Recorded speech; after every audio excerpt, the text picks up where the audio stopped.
Hello, everyone, on this December 19th evening. Welcome to the Weekly Muse Zoom Poetry Series presented by To Sylvias Weekly Muse. I'm Kelly Russell Agaddon. I'm one of the co-founders with To Sylvias Press, and joining me behind the scenes today is my fellow co-founder, Annette Spalding Convey. And we are thrilled to welcome Lana Hechtman Ayers talking about how to write after poems. And we're going to put Lana's full bio in the chat and link to her newest and what we believe her best work yet, the autobiography of Rain. It is just an amazing collection and one I was honored to blurb. I also love this title. Annette and I have known Lana almost maybe for 20 years. The three of us lived near each other, probably 10 minutes apart from each other in a small seaside community of less than 2,000 people. Lana was part of our writing group. We did full day retreats with her. She always had fantastic prompts. She hosted one of our poets, Cecilia Wallach, at her home for a workshop. And I have said they're the two best editors around. And especially for ordering book is Lana, and the other best editor is Annette at To Sylvias. So I hold both of you in high regard. We have always been inspired by Lana, her words, her poems, and all that she does for the literary community. So Annette and I are thrilled and honored to have her here for you tonight. And again, get her beautiful book, The Autobiography of Rain, which I'll put a link to that. And let me hand this over. Welcome, Lana. Oh, thank you so much, Annette and Kelly. Thank you for that really lovely introduction. I hope I can live up to that. I am so delighted to be here to talk about a subject I'm passionate about, after poems. I just, find that poetry makes me want to write poetry. Reading poetry makes me want to write and write and write. And that's really, just my biggest inspiration. A lot of the information I'm going to present tonight, I'm sure will be a review, and some of it I hope will be new and useful, and you can work with it. But what I want to say is, because Lana is an anagram of anal, I have prepared a 20-something plus 20-page, maybe 22-page handout for everyone. And I have not yet proofread the handout. So I won't be dropping it into the chat today, but you can either email me or get it from the To Sylvias Facebook page as soon as it's done. And it'll be done in a day or so. But that's just me, because I had way more information than I could possibly do in a 90-minute session. So I just wanted you to have all the links to great examples, extra poems, all that stuff. So and you don't even have to worry about taking notes if you don't want to, because everything will be in the handout. So relax, enjoy, have fun. And anything else I need to tell you about? I think that's it. I'm going to be sharing. So I'm going to hopefully get Zoom to cooperate me to share the document I want to share. And come on, Zoom, help me with this. All right. Okay. And hopefully here it comes and everybody will see it. Okay, now it's just blocking my screen a little bit and I'm not able to see my own document. There it is. Great. All right. So let's get back to the beginning. So what I'm talking to you about tonight is writing after poems. Every poem different, but telling the same story. Gregory Orr. And what I believe or means by that is we poets are all writing the human story. All the poems ever written, being written now, and that will be written in the future are in community with one another. An after poem is a correspondence that transcends time. Poets are continually inspiring one another artistically, emotionally, and intellectually. Some quick reasons to write after poems, and perhaps you have some of your own. to focus your time and attention on the work of poets you love, to pay homage and celebrate a poem that inspires you and the poet, to enter into a conversation with a particular poem. You've fallen in love with a certain phrase or line in a poem that inspires you. That's a big one for me. To stretch one's own writing practices and try out new ways of composing a poem based on the inspiration poem. To make discoveries you wouldn't make without trying something a new way. And that often happens when I look at a poem that's written in a very different style or structure, and I find ways to stretch myself. Or this is a big one for me right now. What's going on in my life? You are experiencing writer's block or feel stagnant in your work. This has been a really hard year for a lot of people, and it's been a very hard time for the country, for the world, and I think it's really difficult to write in situations that are so stressful. And oftentimes, just digging into another poet's work can get you started on not only writing something that you haven't been able to write, but discovering what you need to say. So that's some reasons to write after poems. But here are the three most important factors when writing after poems. Make sure your after poem is not just a rephrasing of the original poet's poem, but something new. A poem only you could write, a vision that is uniquely yours, following the inspiration poem into your own experience. Giving the poet credit for inspiring your after poem. There's several ways to do this, and I will talk about that later, but I always think that's really important. And the last, but not the least, have fun, have fun, have fun. Writing after poems is a way to play with poetry. Don't take it so seriously. We're playing, we're making drafts, we're seeing what's possible. So, how to get started?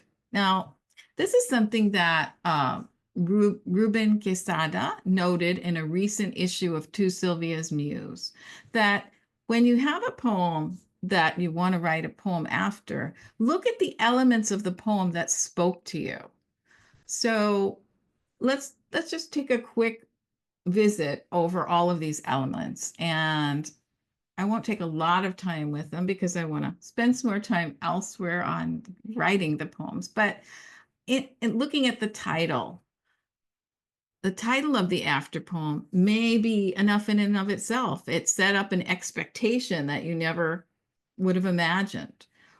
Is it a title that flows directly into the poem or sets up tension, where the content of the poem makes a big leap from the title? Or what moves you about the title? Sometimes a title can be pretty powerful and emotional. And then, speaking of emotional, the overall emotional content of the poem, the way the poem navigates different emotions. Poems usually have a certain theme or subject matter or message. And sometimes when you are inspired by an after poem, it creates an epiphany within you. You suddenly realize something about your experiences, and now you're ready to write about them. Another thing to think about in the poem that you're using as an inspiration is where or how the poem opens and how it ends. Oftentimes, poems begin at the beginning, this morning. Sometimes they begin in the middle, and then the wind blew over the milk pail. So you're in the middle of a story. You don't even know what happened then, what happened before it, which is really fun. And whether the ending feels like a window opening or a door closing. A window opening means it looks outward into the future. And so an example of that could be, and the violin music swelled into the melody of everything that would happen next. Whereas a door closing could be, you finished the experience of that poem. My neighbor died at 6 that evening. And that feels like kind of the door's closed there. I remember as we go through I have this handout to give you, so don't panic. Diction and syntax is a big one for me. I love when I come across poems that use scientific language or use language specific to the field. And it might be a field I know nothing about or know very little about, like geology. And so I love learning new words and being able to use those in my poems. A poem that intersperses English with other languages. And that's an intriguing thing. Sometimes people not only are they bilingual, they're trilingual, or are they experts in Latin or classic Greek, and you'll see some interesting things happen. And those are things you can try as well. Does it use formal or informal language? Is it the work of a research paper, or is it the work of just a conversation you might have with your neighbor? Sometimes it includes dialogue. And does the poem break syntactical norms or rules of grammar? And those are things you might want to try yourself. Breaking rules of grammar is always fun for me. I don't think I know them well enough, but I'm breaking them all the time. And then just simply how poems look on the page. Is it is something unusual about how the poem looks on the page? Is it a poem that uses symbols, Roman numerals, numbers? Are the stanzas different in some way? Does it have one stanza or stanzas that have different number of lines? Is it a concrete poem where the poem's shape emulates its content? So a poem about a tree in the shape of a tree. And anything surprises you about the way a poem is presented on the page. Maybe that's part of the inspiration you're feeling from a poem. And then there's the whole host of poetic devices that we all know about. Simile, metaphor, rhyming, anaphora, which is a repeating phrase, or even refrains, questions, statements, dialogue, juxtaposition of unlike things. That's another way of leaping, the way a title might leap to the first line, and you'll see something very, very tense and discrepancy. Juxtaposition of unlike things is also a really interesting thing some poets use. And then there's the mixed metaphors, which I think are really fun. Quiet as an alley cat under a gag order. I mean, you have to think about that one. What could that possibly mean? But I love them, and I find them inspiring, and they make my brain kind of whir in a new direction. And for me, as I said earlier, the most inspiring thing is really the phrases and the lines that stick out based on all of the poetic devices that poet is employing. Lines you wish you'd written. Those are the ones that speak to me. Lines I want to help me write my own poem.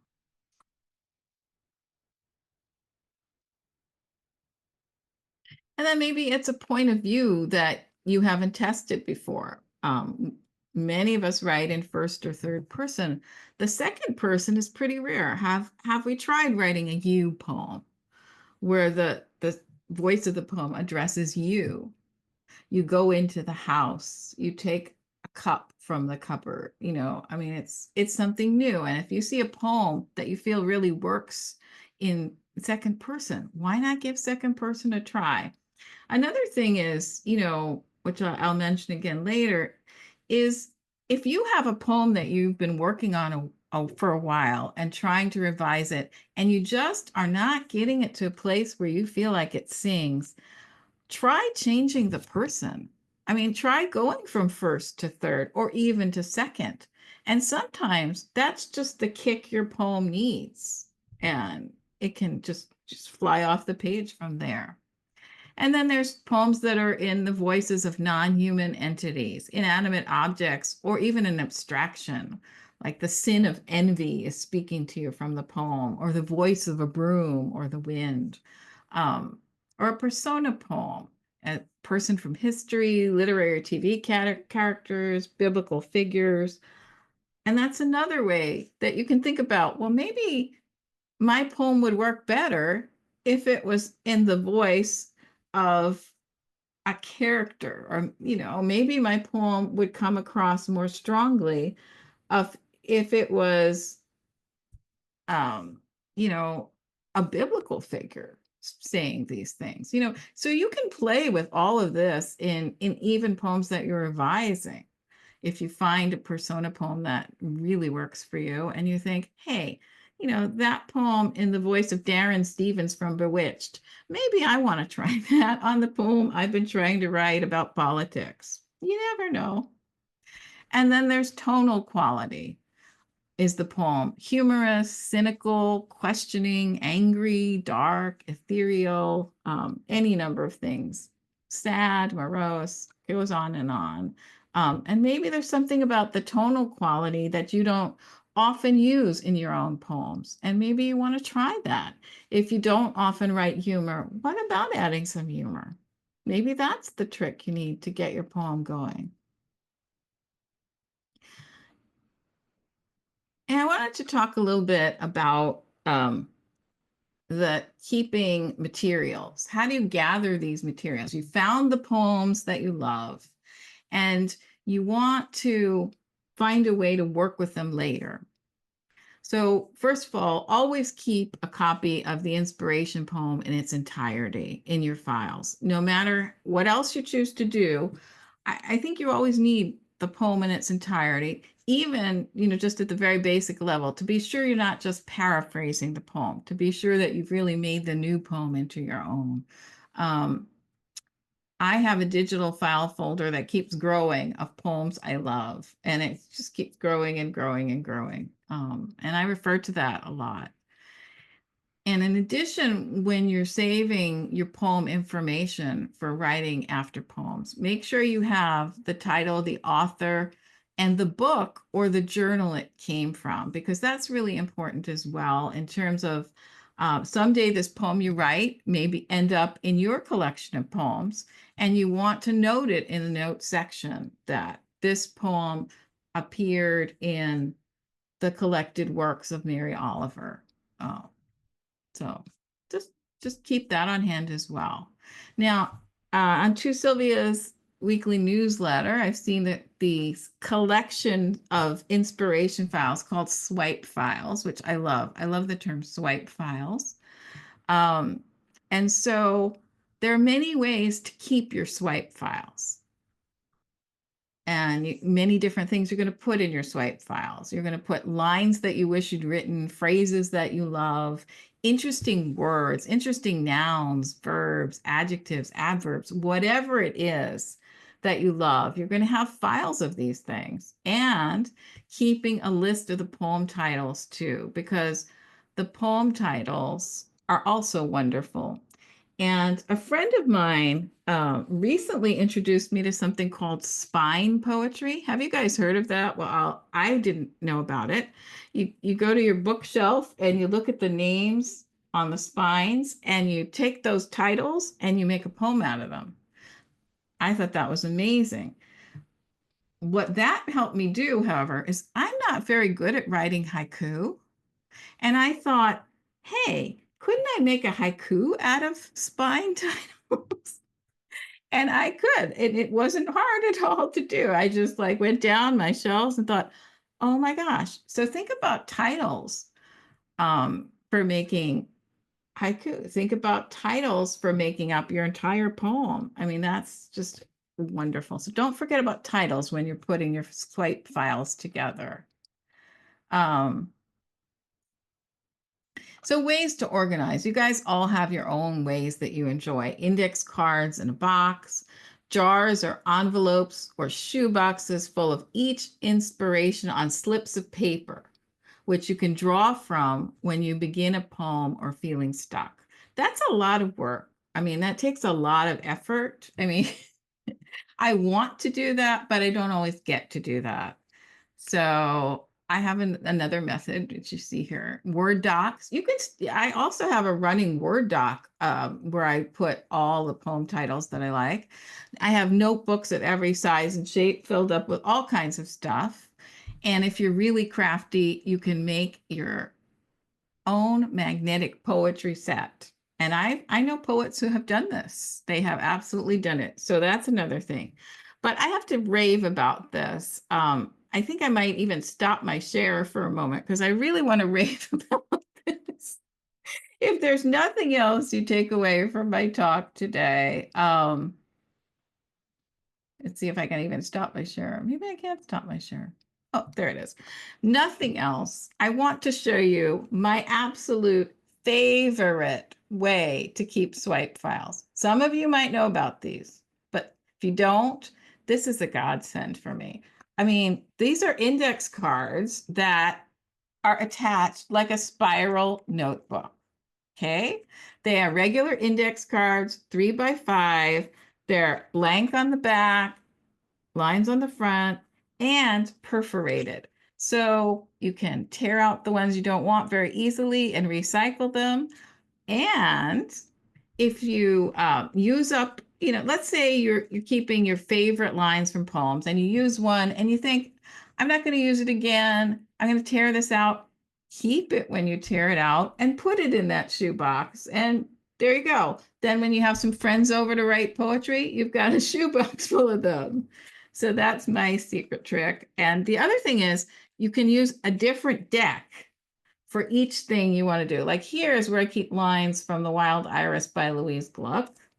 Here's where I keep verbs. So each deck has some different things in them, and I absolutely love them. They are like just the best. So, if this is all you came here to hear tonight, great. I'm going to go back to sharing and show you, just show you also the cards are quite diverse. So I can show you some of those. I have a picture of it. And I've got to get my thing unblocked here because it's blocked again. Okay. So in addition, so the cards are 3x5 index. Each spiral notebook holds 100 cards, but there's other versions that you can get as well. They're pretty inexpensive. There's the one ring kind that holds 100 cards. And so it's just a little bit easier to work with if you don't like the spiral. They come in different colors, so you can have all your prompts be color coded. And you can see they're not that expensive. So this single deck is like $1 and change. You can get it at Walmart. You can get it at Amazon. You can get it at Staples. You can shop in store, online. It's all over. So just look for index card spiral or index card booklet, and this will come up for you. And I'm not getting any kickback on the sales. I promise you that. I wish I were. So I'm going to take a sip of water. And let's talk about formal after poems. So I'm going to just quickly talk about different form poems, which many of you know about. And when you get my handout, they will have links to lots more information about the forms and examples of the forms. So if there's a form you want to dive into, you can find out from the handout and go from there. Everybody pretty much has heard of the golden shovel, which is invented by Terence Hayes. And in his poem, which is also titled The Golden Shovel, the last word in each line of the poem, read from top to bottom along the right margin, quotes Gwendolyn Brooks' poem, We Real Cool. So this is the very first 3 lines of Terence Hayes. You probably can't read it, it's kind of small. When I am so small, Dad's sock covers my arm. We cruise at twilight until we find the place the real men lean, bloodshot, and translucent with cool. So as you can see, he's taking his favorite phrases and lines from that poem and writing towards them. So every line writes toward that last line. And so a golden shovel will have as many lines as the phrase that you choose to use. So it can be any number of lines long. Then there's the glossa or the gloss, which is a Spanish form that originated in 15th century. And this one's a little more complex. It's a form that borrows a 4-line excerpt from another writer. So it's a 4-line excerpt. It would be 4 continuous lines in another poet's poem that you borrow. And those 4 lines are the first stanza of your poem. So that quatrain is how your poem opens. And then typically there are 4 10-line stanzas following that. And each of the 10-line stanzas has 10 syllables in the Spanish version of the poem. And there's also a complicated rhyme scheme. So the first 4 lines is called the cabeza, or the head of the poem. And then each stanza, the 10th line, is one of those 4 lines in the correct order, so that the poem ends with the last line of the cabeza. It's a little bit complicated, and in my handout, you'll see some examples of it. The great thing about this is that, Americans always bend the rule. So in an American glossa, oftentimes they use the cabeza, and then the 4 stanzas don't have any syllable counting, don't have the complicated rhyme scheme. They sometimes even aren't 10 lines, but what they follow the rule of each line from the cabeza is the last line of each of the 4 stanzas that come. And what's great about the glossa form is that you get to borrow 4 whole lines from another poet's poem and open your poem that way. And that's something you can get away with when you're writing formal poetry that would be really hard to do in your free verse poem. So just think about that. If you really, really want to start with another poet's 4 lines, that's the way to do it. And then there's the cento, which most folks have heard of as well, or the cento. And that's a poem where many, and sometimes all of the lines, come from different poets' works. So your first line could be from Mary Oliver. Your second line could come from Terence Hayes. Your third line could be from Susan Rich, and so on and so on. And, you can even create a cento using lines from different poems in a poet's collection. So each of the lines in your cento could all be by Mary Oliver, but they each come from a different poem by Mary Oliver. And another thing you can do with the cento is, which I have done, is if you like poetry anthologies, which I do, I love poetry anthologies, themed anthologies. So I published a book a while back of coffee poems. So you can take lines from each of the coffee poems and make a new coffee poem, which is really fun to do. The other thing is, when you're writing a cento, it doesn't all have to be poetry. You can use newspapers, fiction, and prose texts. A cento can be as many lines as you like, which is really wonderful. It can be as few or as many. The key with a cento is to really give credit and to cite all of your sources. And in the handout, you'll see the way that that's done. Basically, one poet that you'll see in my example footnoted each line, and for each footnote said where the line came from. Another way to do it is to just have a notes section where you list the names of all the poets whose lines you are using. Now, I err on the side of doing too much and saying not only the names of the poems, but what poems they come from, because I just feel it's more kind to give credit where credit is due, and to really be in conversation with another poet is a beautiful thing.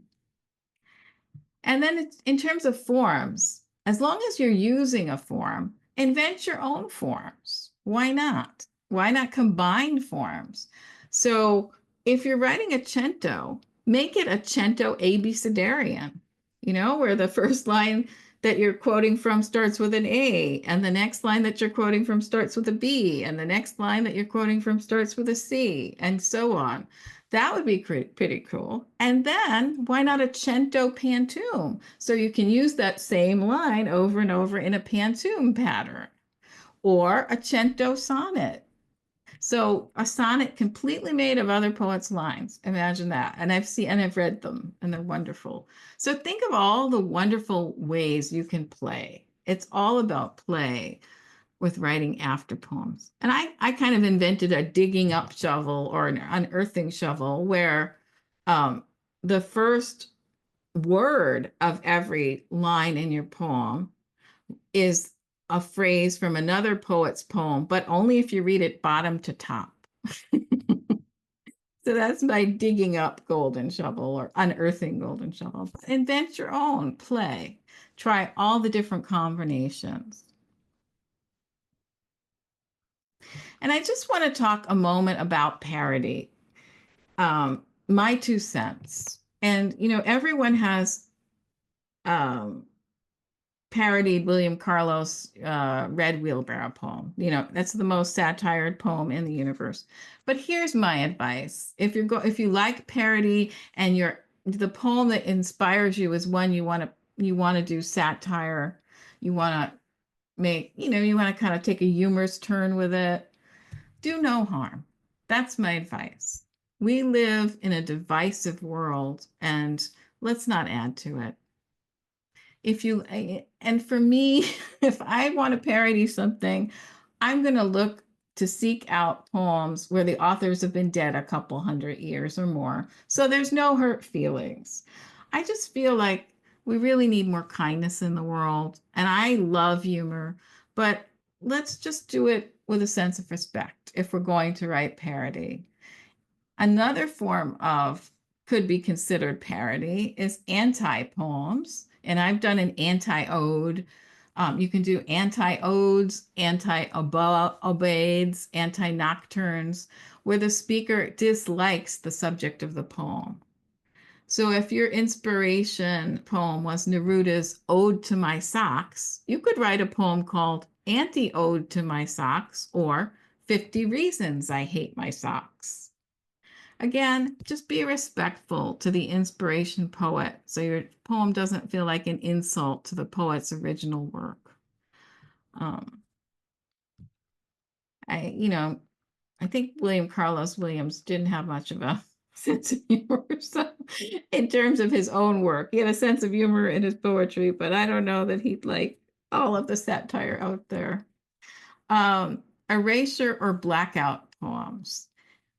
Those are fun to do as well because you don't even have to write your own words if you're stuck, if you're feeling blocked. All you have to do is cross out words. And you can use any source material. You can use a poem, you can use newspaper articles, you can use things you've read on the internet. Just give credit where credit is due. And this is another revision idea. Oh, good. I have a typo there. This is another revision idea. I'm going to fix it right now. If you have a poem, again, that you're stuck and you just can't get it to sing, try doing an erasure of your own poem. Why not? Print it out, write it out, and then start crossing things out. That's another, and try to get the language as spare as you can. And maybe that's what your poem needs to sing. You just need to make it spare. This is actually a partial one of my poems that I started erasing, and I did actually make an erasure poem out of this entire poem. And then there's funny haiku. And this is a situation where, yes, the original poets have been, if it's a classic haiku that you're writing, yes, the original poets have been gone quite a long time, hundreds of years. And some people call this ha-ha-ku, but, if you ask a haiku expert, such as Michael Dillon Welch, he'll say that's not a form. So that's, it's not a form, but it emulates a form. So think about maybe for fun, writing your own versions of classic haiku into ha-ha-ku. So Bashow's Old Pond, Frogs Jumped In, Sound of Water becomes Old Pot, Frog Jumps In, Sound of Soup. So that's another form you could do. And then I wanted to spend a little more time talking about creating free verse after poems. So once again, you're going to think about all the elements. You're going to think about all the poetic devices and all the elements of the poem that wowed you. What was it about this particular poem that made you think, I want to write? Is it the title, the subject, the diction, the structure, metaphors, the tone? And think about what elements you want to experiment. Maybe all of them at once. So go for it. And just remember that it's play. There is no wrong way to go about it as long as you make the after poem your own. And think about this as poetry practice, as poetry play, that everything is a draft. It's not your final word. So it's okay. It's okay no matter what goes on the page. So first, using a title. And if it's the title alone that inspires you and you just want to start writing based on that title, see what happens. Don't even worry about reading the poem. Go back and read it later. But if you read a title like, chopping onions after the Brooklyn Bridge collapses, and you think, wait a minute, that's it. That's the poem I've been trying to write. Um, then sit down and write it and go back and read the rest of the poem after. And, I think that's an okay way to do it as well. Now, if when you go back and read the poem, you find that there is a relationship between your poem and the poet's poem, indeed, then you can use the same title for your poem. You can call your poem Wild Geese by I Am Poet after Mary Oliver, because titles are not really copyrightable. So you can give it the same title, and then the reader recognizes, oh, Wild Geese by Mary Oliver, I know that poem, or I'm going to look up that poem. And they will think about the ways that your poems are in conversation with each other. If you want less of a handshake, less of a firm handshake, you can then give your poem a different title, but still give credit. Jelly Beans and Geese by I Am Poet after Mary Oliver's Wild Geese. So give it whatever title you want and just say after Mary Oliver's Wild Geese.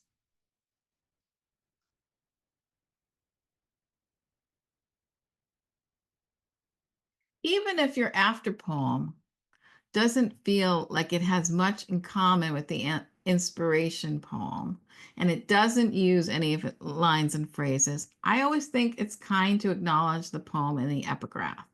So let's say you feel like you read Mary Oliver's Wild Geese. You wrote a poem about the history of jelly beans or the origin of jelly beans. After you read Mary Oliver's poem, something talked to you about, your mind just went to jelly beans. I think even though there's no relationship between the two poems, why not give a credit to Mary Oliver's? I know a lot of poets would disagree with me, but if this poem seriously inspired your writing, why not? Even if the reader's going to think, what in the world does the history of jelly beans have to do with Wild Geese by Mary Oliver? I think do it with a nod to Mary Oliver. Or Jelly Beans by I Am Poet after reading Mary Oliver's Wild Geese. I mean, that's perfectly acceptable that you read Mary Oliver and you were inspired. And this is another revision idea is, you think that your poem text is working great, but the title is a letdown. You're not good at coming up with titles. You want a better title. go through your swipe file of titles that you love and see whether one of them can do the trick. Oftentimes, a title that creates tension or mystery gives the poem new energy, and it's just what the poem you're trying to revise needs to sing. So it could be that, you're writing this poem about Christmas and it's just not singing. And then you come across a title that just absolutely blows your mind and you think, that's what my poem needs. My grandfather's pipe left on the mantle. You read a poem called My Grandfather's Pipe Left on the Mantle, and that's the title your poem needs. So sometimes it really works. So keep those swipe files and keep them handy when you're revising. So let's talk about different ways of using lines and phrases for your after poem.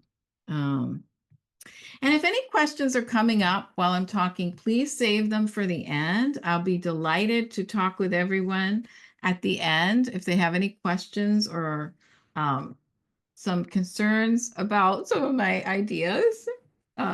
Yeah, just let me know. Save the questions for the end because I'm not monitoring the chat. And we will talk about them then. So let's talk about using a single line or phrase. One way to use a single line or phrase that you love, that you wish you'd written, is to use it as an epigraph. So that single line or phrase sometimes will be enough to launch you into writing your poem. Then you can go ahead and let the reader know what line it was that made this poem come forth. And they will oftentimes want to know the origin poem as well and see some connection between your poems. So let's say you wrote the Jelly Bean poem, Jelly Beans by I Am Poet, and you use as your epigraph. Tell me about despair, yours, and I will tell you mine. Mary Oliver, Wild Geese. So that sets the reader up with some interesting expectations that, okay, this poem about jelly beans also has something to do with despair. And it also has something to do with Mary Oliver, perhaps. So that's a wonderful way to use your inspiration line from your inspiration poem. It's just simply to use it as the epigraph and then get going.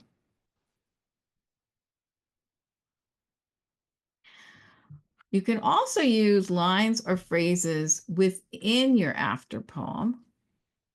Using a line or phrase from another's poet's work within the stanzas of your poem is fine as long as you give the original poet and their poem proper attribution.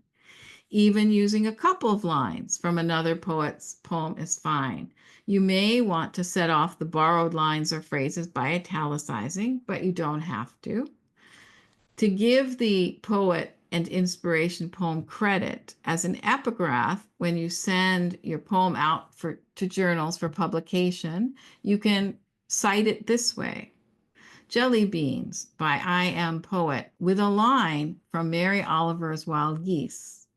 Or Jelly Beans by I Am Poet with lines from Mary Oliver's Wild Geese.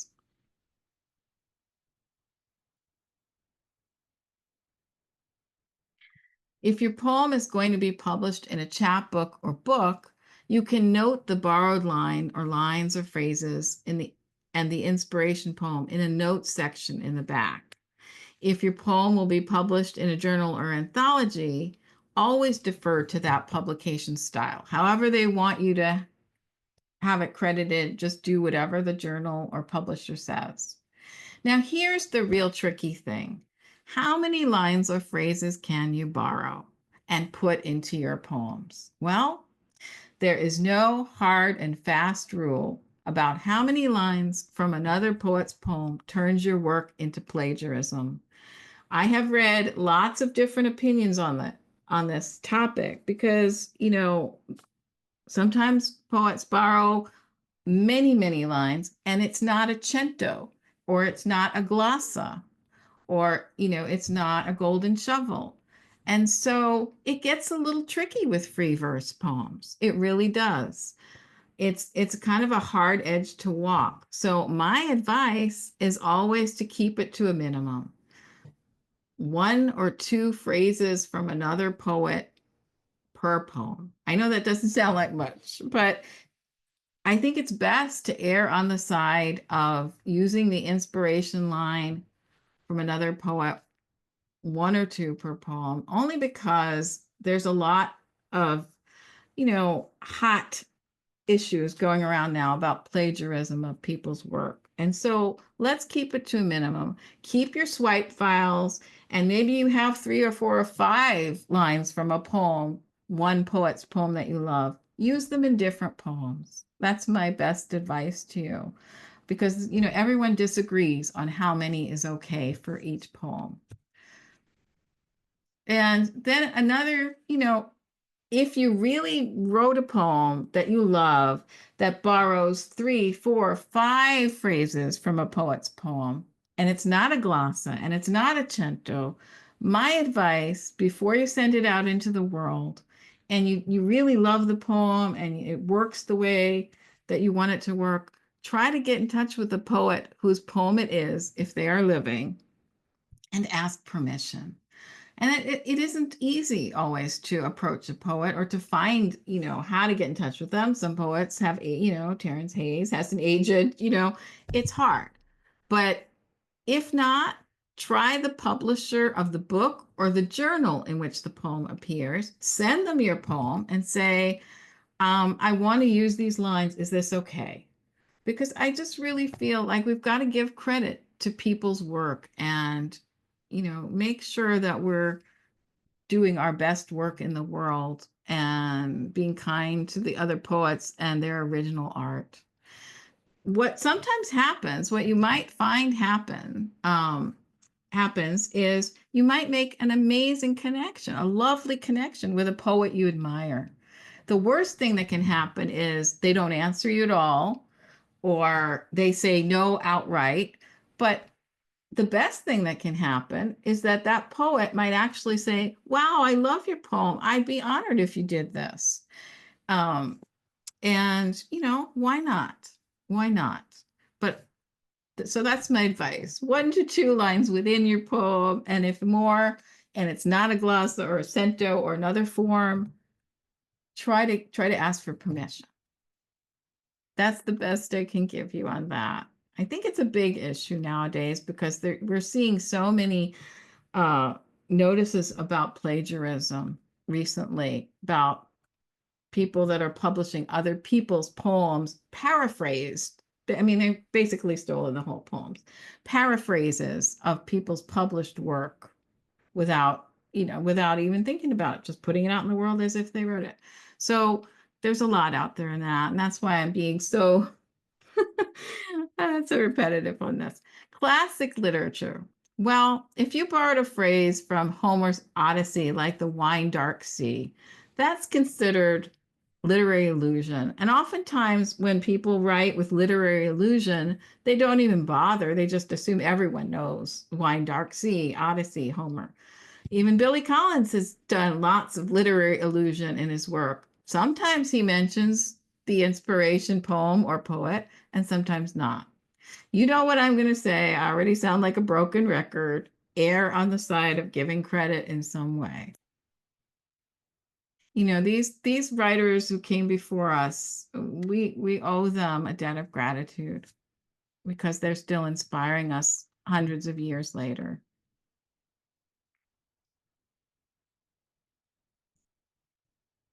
Using other elements from the inspiration poems, lots of elements, questions.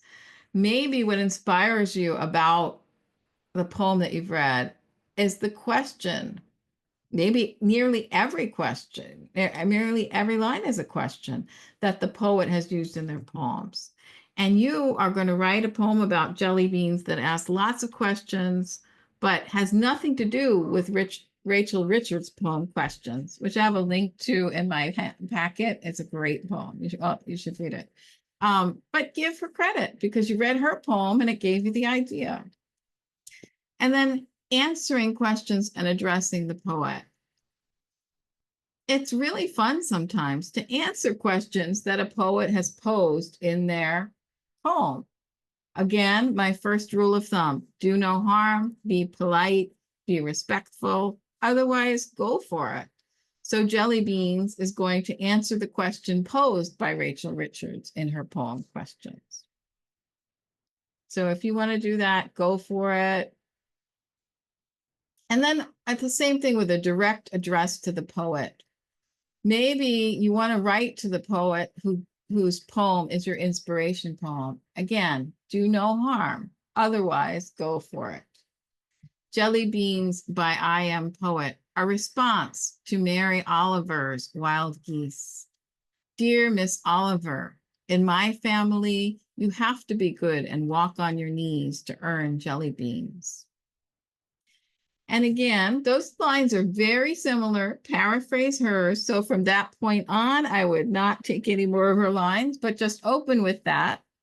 So you can write back to a poet. And you know what? If the poet is still living, again, why not get in touch and say, your poem inspired me, and this is, this is my work, and thank you so much. I appreciate it.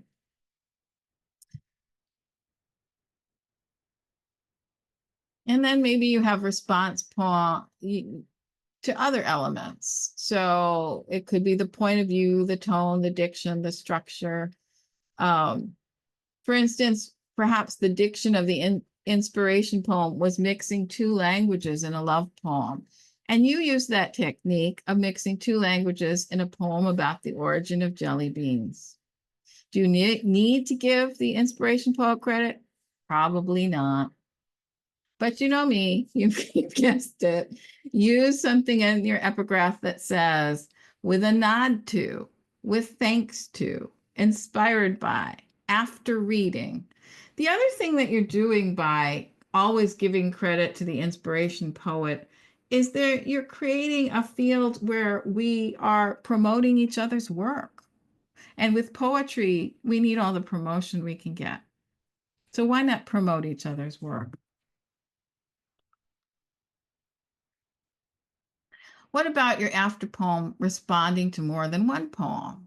Absolutely. Why not? Just say, where you saw all these other poems. Jelly Beans, after reading Mary Oliver's new and collected works. Or you read 3 of Mary Oliver's poems in a journal. Just say, after reading Mary Oliver. So that's another way to do it if you're responding to more than one poem at a time. And here's a way to work with entire poems as the inspiration. We've all heard of Mad Libs, a party game where the bones of the story are written out, but missing nouns, verbs, and adjectives. Partygoers randomly call out words and fill in the blanks, and the result is hopefully something humorous and clever. Well, you can do this with a poem that inspires you, but aim for coming up with something serious. In some ways, this is similar to an erasure poem, but here we're trading out the words. So this is something I do. I actually do. I type out the entire inspiration poem, leaving out nouns, verbs, adjectives, adverbs. You get to pick and choose. There's no rule of thumb. Do it the way that it feels feels good for you. And then fill in the blanks with your own words. Now, the resulting piece is a first draft of your new after poem. When you revise, you're going to add lines, move lines, subtract lines, make any changes you want, because what you really want to do is create a poem with a vision that's entirely your own. If you stick too closely to the original bones of the inspiration poem, it could be considered plagiarism. So play and make it your own. And this is another way to work with an entire poem. Finish the line or write a new next line. Type out any poem that inspires you with extra blank lines between all of the lines of the poem. Here's an example of how it would look. So you're doing Wild Geese by Mary Oliver. You do not have to be good. Bunch of lines. You do not have to be, you don't have to walk on your knees. Bunch of blank lines. For hundreds of miles through the desert repenting. Bunch of blank lines. And then in the blank space, you finish the line above from the inspiration poem differently from the way the poet did, or write an entirely new next line. You do not have to be good. You do not have to deliver on time. Could be your line. So do this for all the lines of the inspiration poem, finishing them or writing new next lines for each of the lines of the inspiration poem with your own thoughts. Don't worry if the lines are not grammatically correct or do not make sense. Do this for the entire poem, and then we erase all of the lines from the inspiration poem. What you're left with is a first draft of your new after poem. Now revise it for sense and flow and make any changes you need. And if you arrive at an after poem you like, give credit to the inspiration poet. And as a revision idea, if you have, again, another poem you're struggling to revise, try using the finish the line, new next line technique on all or any of the lines in your own poem. So type out your own poem with lines in between them and go ahead and finish the lines differently or write an entire new line and then see where you are. It's a wonderful way to get unstuck in a poem that feels stuck.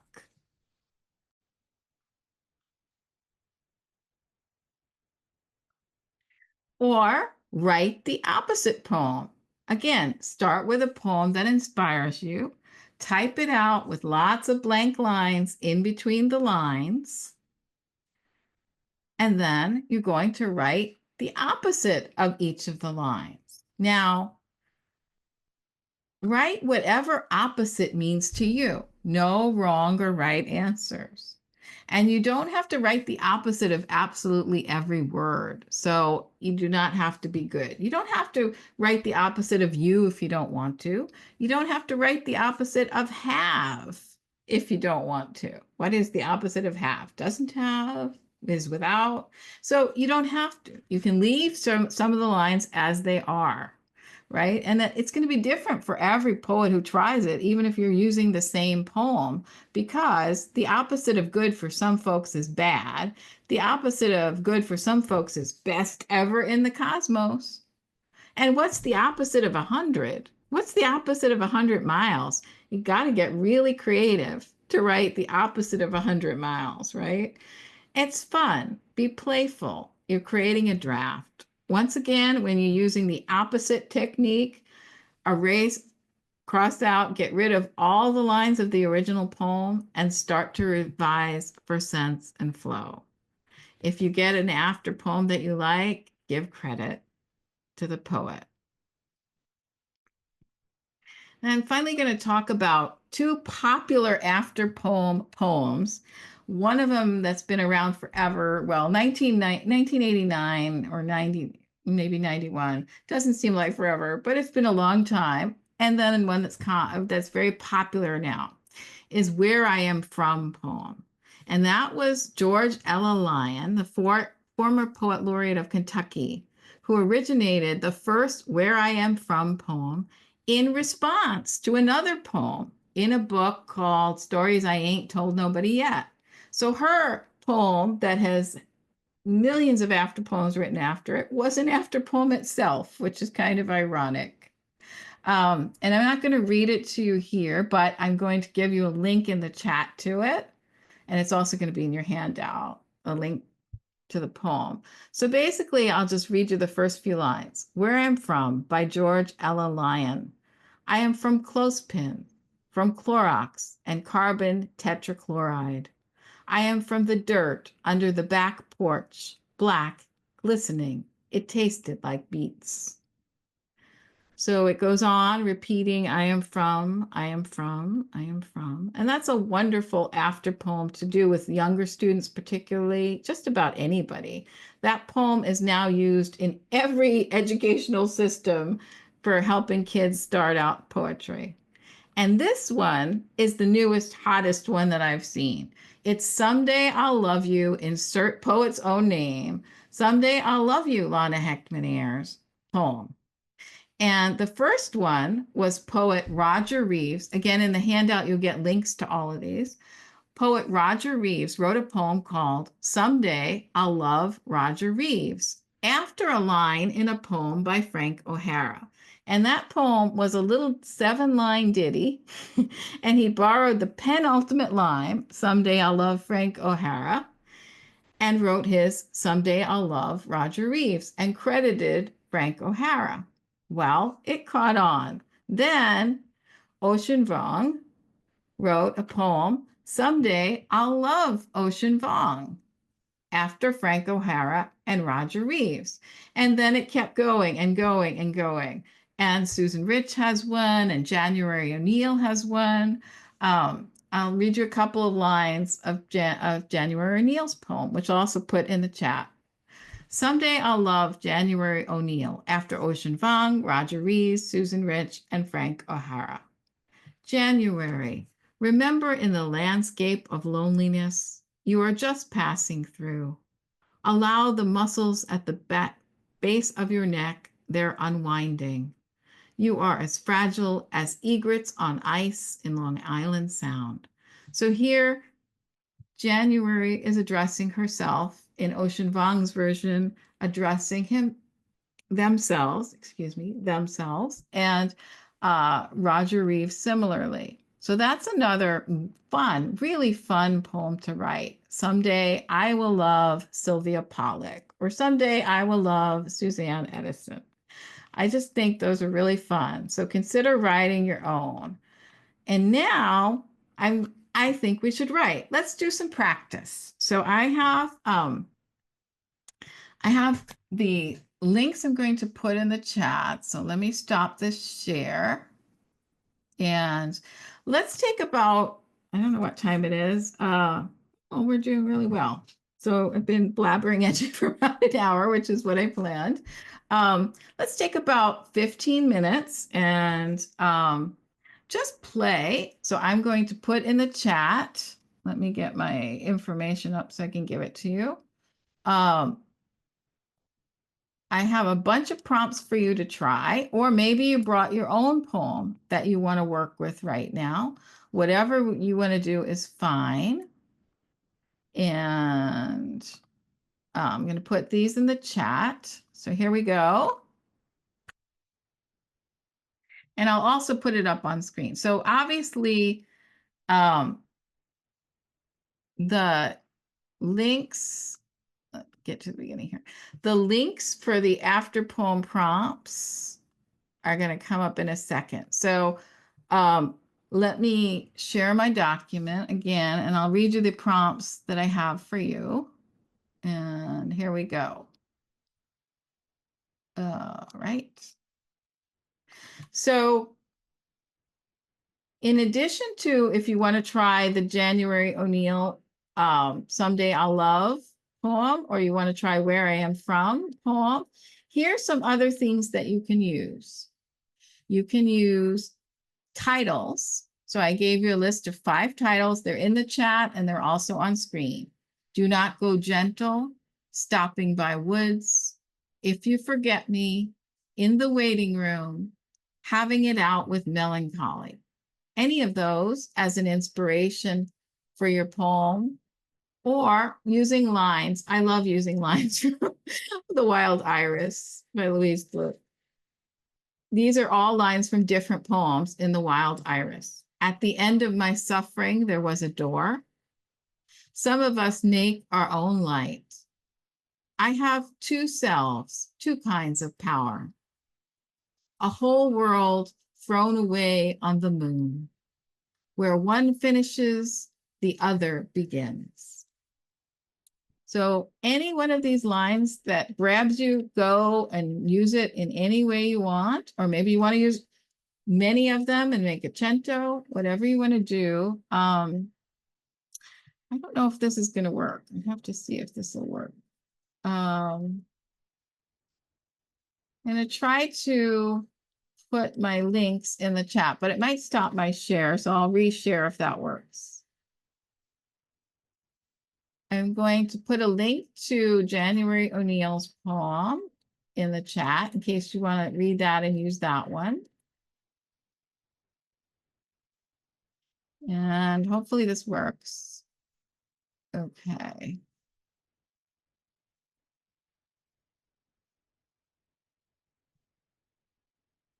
And here is that link.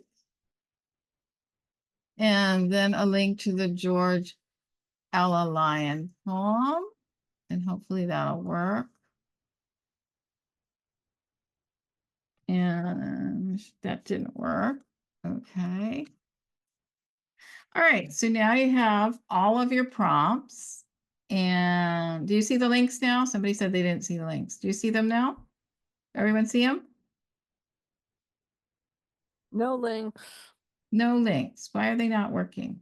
Lana, you direct messaged it to me, so I'm gonna see if I can copy them and put them in. Oh, is that why I did it wrong? Do you see any of the All good. prompts? Yes. I'm The gonna see if I prompts can are- copy them and then just put them to the group. All right. Let me stop my share and let me help you in case that's. All right. So there's no prompts. All right, let me try again. All right, let's get everything in. Okay, sorry about that. There's always some glitch. Do you see them now? Okay, I'm really sorry about that. So there they are. And I'm also going to put the sheet up that has the, looks like the January O'Neill got kind of smushed in there. I only see where I'm from. Okay, you don't see the January O'Neill? I don't do other people. I only see where I'm from. Okay, do you see it? Okay. I'll try it one more time. All right. Okay, glitches. There's always glitches. I think you need to reset where it says in the chat, it needs to say to everyone instead of to Kelly. Yeah, I did that. Okay, Do you see it now? now I I can. see the link for January O'Neill's piece in the chat. And there should be George Ella Lyon. And George Ellis there too. Okay, I'm so sorry about that. Gosh, That's things were fine. going so well for.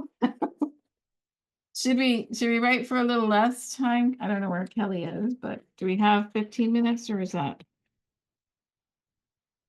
Gosh, okay. We can do that, whatever you want, Lana. Well, folks, do you have the energy for 15 minutes? Thumbs up, thumbs down. Yeah, do 15 and then people can take a little break if needed, if they don't want to write as long. Right. Sounds great. I'm going to put my timer on 15 minutes. Everybody, you can either use this to revise, to write something new, and we'll talk about it and have questions after. See you back.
Take another few seconds to bring it to a place you can let it rest. It doesn't have to have an ending, just a place you can return to later, should you so choose.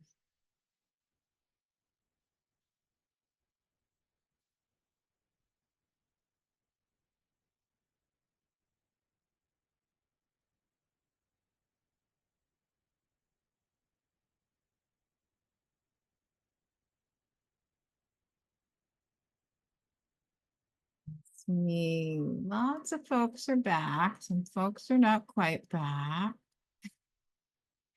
Yeah. According to my timer, time is up.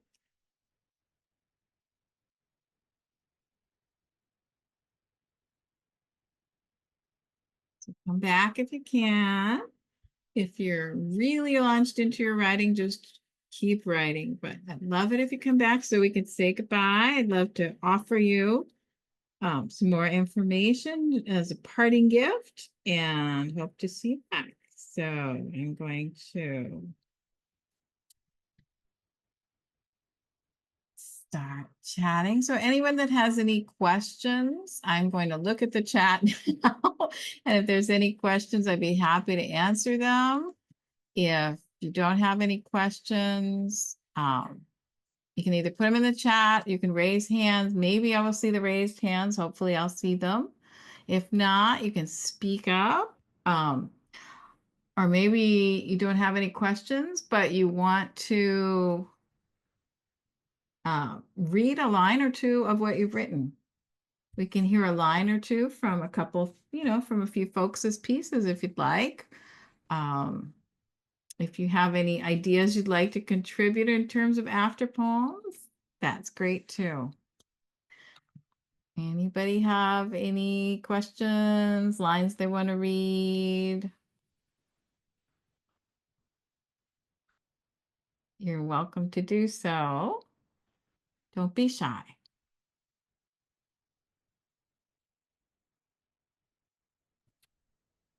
Cynthia just said she had something.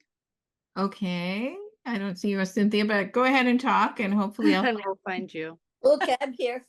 Okay, so this is after I have two selves, two kinds of power from Spring Snow, Louise Gluck.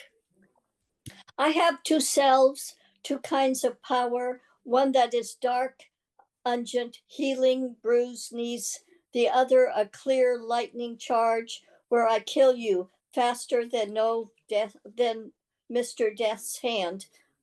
I have two selves. A kind of power. I am made of cream. I spread over toast to nourish you. The other is bile. You will always have heartburn. And I go on.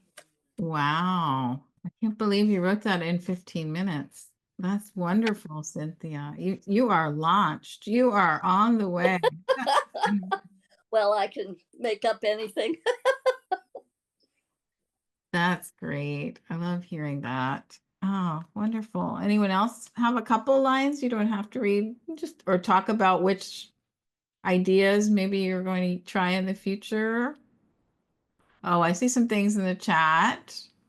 Go out and buy the index cards. Oh my gosh, they are so great. I was for years trying to get myself to make little slips of paper and do all sorts of things, and it never worked out. But those these little spirals, oh my gosh, they saved me.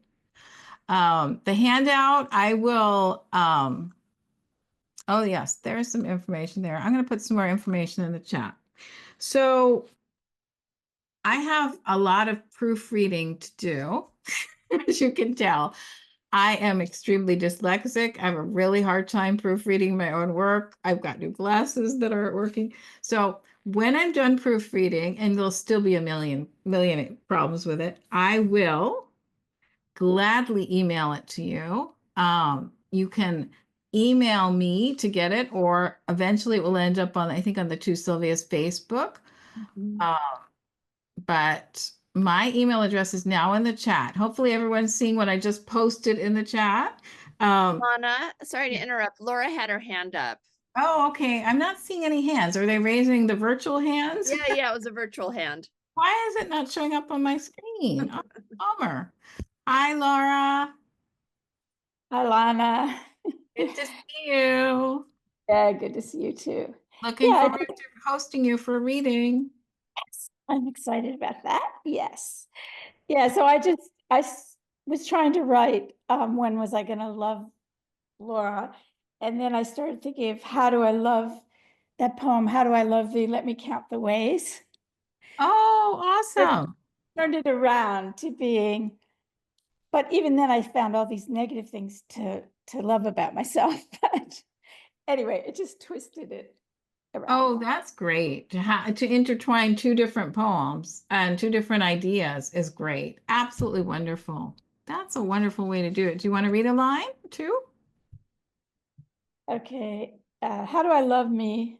Let me count the ways, even the vanities that slink in like shadows lurking in my throat, those not good enoughs, those better thans, even the arrows laser fast that shoot through my ribs, memories of failure or falling short, Wow. fears that wither into my dreams. Anyway, Wow. it goes from there. Wow. That's It ended visceral. up going into negative stuff, but it went a different way. It's visceral. It's really powerful. That's wonderful, Laura. Thank you. Thanks for sharing. So, as Kelly is posting and as I posted, yeah, email poem after poem newsletter at gmail.com to get in touch with me, and I will send you the handout. So please do that. I'm going to post one more time. Yeah, I mean, I'm just really delighted that all of you tuned in for this. And I have a bonus offer, which is if you sign up after my poem to my poem after poem newsletter, which and there's also a link now in the chat to sign up to that. And or if you go to my website, you can find the link there. But and I share in my poem after poem newsletter on every Monday poems that I love by other poets. And many of them are poets that I published. Laura might see a poem of her own appear.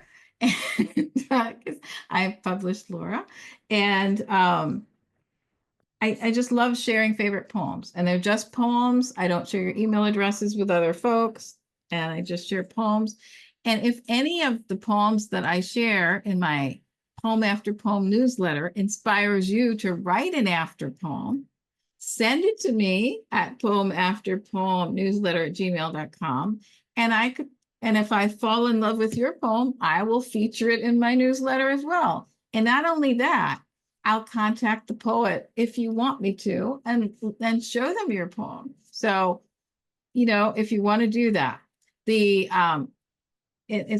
it's a wonderful opportunity to get a public, and it will count as a publishing credit if it's in my newsletter. So be aware of that. In case you want to send it to a certain journal, it wouldn't be available for first time, but it would be a publishing credit and you can add it into your chapbook or book. So that's another opportunity, because the thing of it is, I love falling in love with new poets and new poems. I'm always open to discovering work from other poets. And so I want to read all your poems. I mean, I really do. So if you get a poem after one of my favorite poems, send it along. I'd be absolutely delighted. If anything you started today, you want to send along, send it along. I would love to read it. I really feel like as poets, we are a rare breed and we need to support each other. We need to be kind to one another. We need to help each other keep continuing the good work that we're doing in the world. I thank you so much. It's been so lovely to spend this time with you. And I hope that there's something, a thing or two you can take away that will be useful for you in your work. And I thank to Sylvias, Kelly, and Annette so much for allowing me to share this with you tonight. Thank you all. I'll be your Sylvia Plath. I'll be your Sylvia Plath. And I'll find a reason to lay here all season. Let the cigarette gardens grow. Paris, I'll take you to France. We'll get fucked up on gin, and we'll dance, and we'll dance. I'll be your Sylvia Plath. I'll be your Sylvia Plath. I'll find you your paint peeling bowl. I'm always trying to dive and surprise that I float. Say the